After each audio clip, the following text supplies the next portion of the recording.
अस्सलाम वालेकुम नाज़रीन, मैं हूं डॉक्टर मसूद परवेज़। आज आपसे मैंने बहुत छोटे छोटे बिज़नेस करने हैं और आप हैरान होंगे कि पाकिस्तान के लोग ये काम भी नहीं कर सकते। बातें एटम बम की और कश्मीर को फतह करने की, मगर काम इतना भी नहीं कर सकते। तो ये उस वक्त मेरे पे इस चीज़ का इंकशाफ हुआ जब मैंने 2014 में आ, एक कॉन्ट्रैक्ट लिया आर्मी का। और वो कॉन्ट्रैक्ट क्या था और मैंने आसान समझ के ले लिया कि ये कौन सा मुश्किल है, तो क्यों ना इसको कर लिया जाए। क्योंकि मैं थोड़े अरसे के लिए पाकिस्तान आया हुआ था और छुट्टियां मेरी थी, तो मैंने कहा ये इस दौरान ये कंप्लीट हो जाएगा। लेकिन वो कंप्लीट करने में मुझे काफ़ी परेशानी का सामना करना पड़ा। मैंने जब कॉन्ट्रैक्ट लिया तो कॉन्ट्रैक्ट था क्या? Dehydrated onion. ये डिहाइड्रेटेड ऑनियन का मतलब ये है कि खुश्क प्याज, प्याज के स्लाइस काट के तो उसको खुश्क करना था। और मैंने ये कोई तकरीबन 320 टन का ये कॉन्ट्रैक्ट ले लिया। लेकिन जब मैंने कॉन्ट्रैक्ट ले लिया और मुझे अवार्ड लेटर दे दिया गया, तो जब मैं मार्केट में गया तो पता चला कि पूरे पाकिस्तान में कोई बंदा भी, कोई फैक्ट्री भी प्याज को खुश्क नहीं कर रही।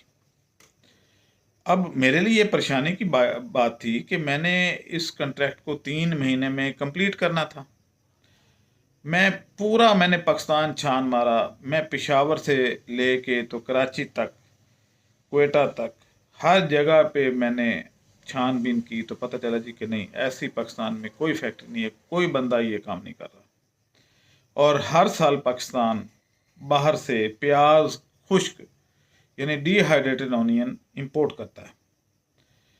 अब मुझे एक दफ़ा तो अपने आप पे भी शर्म आई और बाकी लोगों पे भी कि ये कौन सी इतनी बड़ी बात थी कि पाकिस्तान जो है वो प्याज भी खुश्क नहीं कर सकता, तो फिर कर क्या सकता है? हमारे यहाँ वैसे तो बहुत बड़े बड़े बिजनेसमैन हैं, और ये एक ऐसा कॉन्ट्रैक्ट था कि जिसमें पेमेंट का भी कोई मसला नहीं है कि भाई ये पेमेंट मिलेगी या नहीं मिलेगी, आज दें तो 15 दिन बाद पेमेंट आपके घर पहुंच जाती है। यानी एक ऐसे इदारे को हमने सप्लाई करना था जो कि जिसकी जो बहुत अच्छा पे मास्टर है। अब जब मैंने इस पे काम करना शुरू किया तो फिर मैंने सोचा कि अब इसको कैसे किया जाए, ये तो गले में पड़ गया। अगर मैं नहीं दे पाऊंगा तो वो इदारा जो है वो मुझे ब्लैक लिस्ट कर देगा। और करते कराते जो है वो मेरा तकरीबन कोई 20 दिन इसी तलाश में ज़ाया हो गया। फिर एक ख्याल आया कि मैं क्या करूं। तो उन दिनों रोटी प्लांट पंजाब गवर्नमेंट जो है वो दे रही थी, कि जिसमें एक साइड से वो पेड़ा जो है उसको प्रेस करके रोटी, कच्ची रोटी उसके ऊपर लगा दी जाती थी और दूसरी साइड से वो ड्राई होके निकल आता था। अब क्योंकि वो प्रोजेक्ट तो नाकाम हो चुका था, यानी वो कामयाबी से हमकिनार नहीं हुआ, तो रोटी प्लांट वाफर मिकदार में फॉर सेल थे। जिन लोगों ने वो लिए और गवर्नमेंट से, क्योंकि गवर्नमेंट ने उनको गैस का कनेक्शन ही नहीं दिया, रोटी प्लांट दे दिए जो कि गैस पे चलने थे, लेकिन उसके लिए 2 पाउंड का कनेक्शन चाहिए था, वो गवर्नमेंट ने दिए नहीं, तो वो लोग उसको चला ही नहीं पाए। अब ये प्लांट जो है वो वाफर मिकदार में फॉर सेल थे और स्क्रैप के भाव फॉर सेल थे। तो मैंने 1.5 लाख रुपए का एक 24 फुट लंबा टनल जिसका था, तो वो प्लांट एक ख़रीदा। फिर एक ऑटोमेटिक स्लाइसर मशीन ली और उससे मैंने प्याज को गुजारना शुरू कर दिया। एक दफ़ा गुजारा तो वो ड्राई नहीं हुआ, 3 दफ़ा गुजारने के बाद वो प्रॉपर जो उसकी शेप थी डिहाइड्रेटेड ऑनियन की, तो वो मैं कर पाया। लेकिन 300 टन के लिए तो आपको बहुत देर लगती अगर आप उसको क्योंकि 300 टन के मतलब ये है कि 3000 टन आप फ्रेश जो है ऑनियन वो लेते, उसका छिलका उतारते, फिर उसके स्लाइस करते, तो ये बहुत बड़ी क्वांटिटी थी। तो वो जो मेरी फैक्ट्री है वो भी सारी भर गई ऑनियन से। तो अब लेकिन इसके बावजूद मैं वो क्वांटिटी पूरी नहीं कर सकता था। और जिस बंदे से मैं बात करता था वो कहता था जी ये नहीं हो सकता, यानी सीधा सीधा कि ये तो हो ही नहीं सकता, मुमकिन ही नहीं है। फिर मजबूरन मुझे इंडिया से प्याज दरामद करना पड़ा गुजरात से, और वो वाघा बॉर्डर के ज़रिए वो लाहौर पहुंचा और मैंने वो कंट्रैक्ट मुकम्मल किया। अब आप ये देख लें कि अगर आप लोग सिर्फ इस बिज़नेस में आ जाएं, और इसका कोई इतना बड़ा खर्चा भी नहीं है, एक टनल बनता है जिसके अंदर से ब्लोअर एक गर्म हवा फेंकता है, यानी इसमें आग साइडों से नहीं चाहिए, हवा गर्म चाहिए, और एक बेल्ट चलती है उसके ऊपर आप ट्रे रखते जाएं तो एक साइड से डालें। ये मेरा क्योंकि 24 फुट लंबा था, इसके लिए तकरीबन कोई बेशक सर्कल में हो जाए 100 फुट अगर हो तो एक साइड से गीला डालेंगे तो दूसरे साइड से वो निकल आएगा ड्राई होके। अब ये इतनी बड़ी कोई साइंस भी नहीं थी, लेकिन पाकिस्तानियों का ये हाल था कि बड़े से बड़े जो इंजीनियर हैं वो भी एक दफ़ा तो सोच के ऐसे बैठ जाते कि ये नहीं हो सकता। अब मेरा मकसद इनको डिग्रेड करना नहीं है, मेरा मकसद ये है कि हिम्मत तो बंदा करे। ये ऐसी कौन सी मुश्किल काम था कि जो ये कर नहीं सकते थे और मैं कर सकता था। सिर्फ मैंने ये देखा कि इसका नेमुल बदल क्या है, कि किस तरीके से इस टनल को हम किसी और, यानी इसके अल्टरनेट क्या होगा। तो फौरी तौर पे जो समझ आई वो था रोटी प्लांट।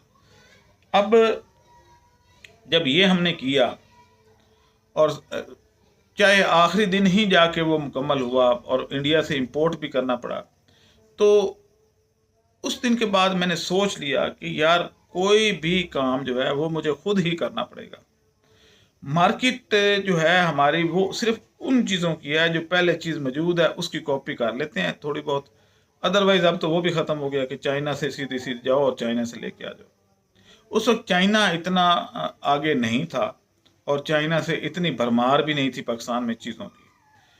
अब बैंगन की जो मैं ऑयल की कर रहा हूँ तो मुझे लगता है कि ये मैंने खुद ही बना के देनी है। जिस बंदे से बात करता हूँ, यानी मेरे पास एक इंजीनियर साहब आए, कल की बात है, सैटरडे की, तो पूरा उन्होंने 3 घंटे मेरे से वो उसकी बारीकियाँ समझी कि पाइप यहाँ कितने का लगेगा, यहाँ कितने का लगेगा, ये ऊपर लगेगा, ये नीचे लगेगा, अंदर साइज़ क्या होगा, ये जो ड्रम है ये कितने साइज़ का होगा, ये कितने का होगा, इसमें पानी का फ्लो कितना जाएगा, इसमें ऑयल कितना डलेगा।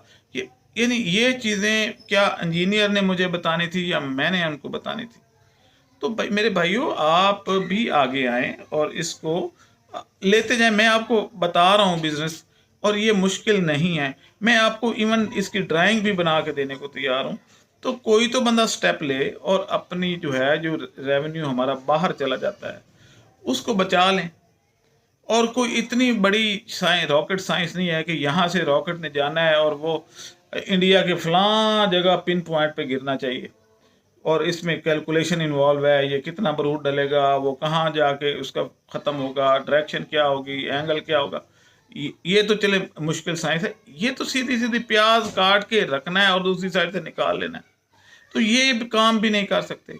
अगर ये काम हो जाए तो पाकिस्तान हर साल काफ़ी ज़र मुबादला सिर्फ प्याज के खुश्क स्लाइस मंगवाने पे खर्च करता है।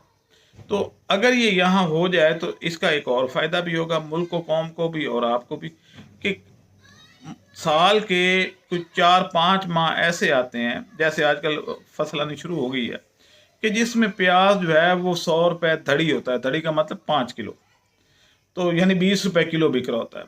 और एक वक्त ऐसा भी आता है जैसे पिछले महीने था कि 350 से 350 रुपये किलो प्याज बिका। अब अगर वो स्लाइस मौजूद हों डिहाइड्रेटेड तो आपका रेट एक जैसा रहेगा, क्योंकि वो बिल्कुल एग्जैक्ट नेमुल बदल है आपके ताज़ा प्याज का। आपने पानी में डालना है, उसने रीहाइड्रेट होकर तो फूल जाना है, और हमारा प्याज का रेट स्टैटिक रहेगा। अब इसको करे कौन? बिल्ली के गले में घंटी कौन बांधे? हालांकि ये कोई मुश्किल काम नहीं। तो मेरे भाई आप ड्राइंग मेरे से ले लें, इसके कोई, मैं आपसे कोई लाखों रुपए नहीं चार्ज कर रहा, सिर्फ 5,000 रुपये में कंसल्टेंसी देता हूँ और टेक्नोलॉजी ट्रांसफ़र कर देता हूँ। वो भी इसलिए कि मेरे दफ्तर के अखराजात होते हैं, तो वो सिर्फ आपसे पूरे करता हूँ। अदरवाइज़ तो मैं इसके, अगर वैसे डिज़ाइनिंग इसकी मैं किसी कंपनी को करके दूँ तो मैं कोई 10-12 लाख भी मांगूं तो वो मुझे मिल सकता है, लेकिन मैं चाहता हूँ आम लोग हैं। अब मुझे पता है कि अगला सवाल क्या होगा, जी आप मेरे से ले लेंगे प्याज? भाई ये कौन सी ऐसी चीज़ है, क्योंकि मैंने बैंगन का ऑयल निकाल के जब लोगों को दिया और उन्होंने निकाल लिया, कर दिया, अब आप लें हमारे से, क्योंकि आपने हमें कहा था, यानी जेड़ा बोले वही कुंडा खोले। मैं एक टेक्नोलॉजी दूं, दूसरा आपकी जिम्मेदारी भी ले लूं कि क्या मैं आपसे तनख्वाह लेता हूं? आप कुछ तो खुद करें। एक चीज खाने वाली भी आप नहीं बेच सकते, तो फिर आप क्या करेंगे? उसको ऑनलाइन, अब पूरी दुनिया ऑनलाइन पे आ गई है, आप ऑनलाइन सेल कर दें, खुद जाके लोगों से मिले तो सही। यानी जब बैंगन ऑयल पूरी दुनिया में इतना महंगा ऑयल है, आपके मुल्क में भी ऑयल बहुत महंगा है, और आप उसको सेल नहीं कर पा रहे, ना खुद खा रहे हैं ना लोगों को खिला रहे हैं, अजीब बात है। और हर बंदा ये कहता है कि जी हमने आपको दे देना है, आप बनवा तो रहे हैं, फिर हम आपको देंगे। भाई खाने वाली चीज़ है, मैं कितना खा लूँगा? मैं तो दिन में सिर्फ एक दफ़ा रोटी खाता हूँ और एक दफ़ा नाश्ता, दोपहर की रोटी मैं खाता ही नहीं हूँ, तो मैं कितनी मेरी खपत होगी ऑयल की? तो आप दाएं बाएं कोशिश तो करें। 22 करोड़ लोग हैं आप, और आप सारे के सारे मुझे सेल करना चाहते हैं। मैं आपको कारोबार टेक्नोलॉजी देता हूं और आप उल्टा फिर मेरे गले में डाल देते हैं जी आप मेरा तो कारोबार चल रहा है, मेरी तो ज़मीनें भी हैं, बागात भी हैं, सारा कुछ है, और मुझे अच्छी अर्निंग है सारा। तो आप, मैं आपको देने, मैं तो कोई काम ना करूं, आपको ये वीडियो भी ना डालूं मैं, तो मेरा तो गुजारा बहुत अच्छा है, मेरे मेरे पे कोई लाइबिलिटी भी नहीं है। और जिन इदारों के साथ मैं मुंसलिक रहा हूँ, मैं तो एक दफ़ा उनको दोबारा कह दूँ कि मैं वापस आ रहा हूँ, मैं पाकिस्तान से वापस आ रहा हूँ आपकी तरफ, तो मुझे वो हंस के बुला लेंगे, आ जाएं, क्योंकि मेरा ट्रैक सही है। मैंने बहुत डेवलपमेंट की, दूसरे मुल्कों में जाके काम किया, सारा कुछ किया। मैं अपने मुल्क में अपने लोगों को उठाना चाहता हूँ, और वो मेरे गले में डाल के फिर सो जाते हैं। तो मेरे भाइयों, कुछ थोड़ी सी हिम्मत करो, ऐसी बात नहीं है, मुश्किल काम नहीं है। अगर मैं एक डॉक्टर हो के ये काम कर सकता हूँ, तो इंजीनियरिंग वाले क्यों नहीं कर सकते? केमिकल इंजीनियरिंग वाले क्यों नहीं कर सकते? बताएं ज़रा।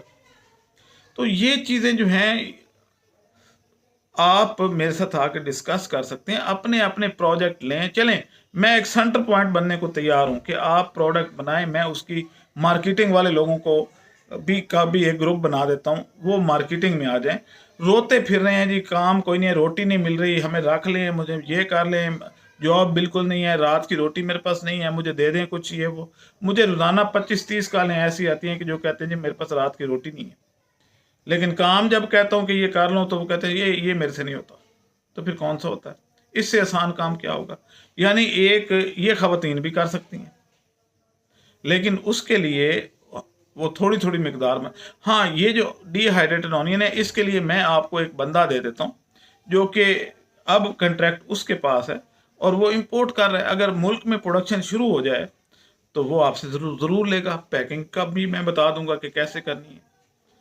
तो ये चीज़ें प्लीज़ आप करें और अपना रोज़गार बनाएं और मुल्क का भी हाथ बटाएं।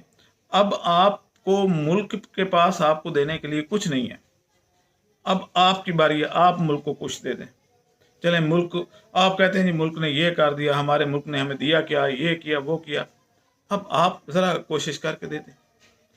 और वो लोग जो मुखैर हजरात हैं, जो मैं देखता हूँ कि वो गेट खोलते हैं और 5 बंदे 12 बंदे जो वो फौत हो जाते हैं भगदड़ की वजह से, वो ये खैरात जो है उनको ना दें, बल्कि उनको स्किल दें, कोई ऐसा इंस्टीट्यूट बना दें। उनकी जो इसारो कुर्बानी की है नीयत, वो कबूल हो जाएगी, अल्लाह ताला ने कबूल करनी है। उनको मुस्तकिल रोज़गार बना के दें, ना कि हर साल रमज़ान में उनको वो आप आटा चीनी और ये चीज़ें दे के और समझते हैं कि जी हमारा मुआशरा तरक्की कर जाएगा। क्या ऐसे मुआशरा तरक्की करेगा? वो भिखारी भिखारी ही रहेगा। कभी आप पैसे दे के देखें चौक में खड़े हुए भिखारियों को, क्या अगले दिन आप जाके देख लेंगे, उसको 10,000 भी दे दें तो क्या अगले दिन वो उस जगह पे दोबारा नहीं मांग रहा होता?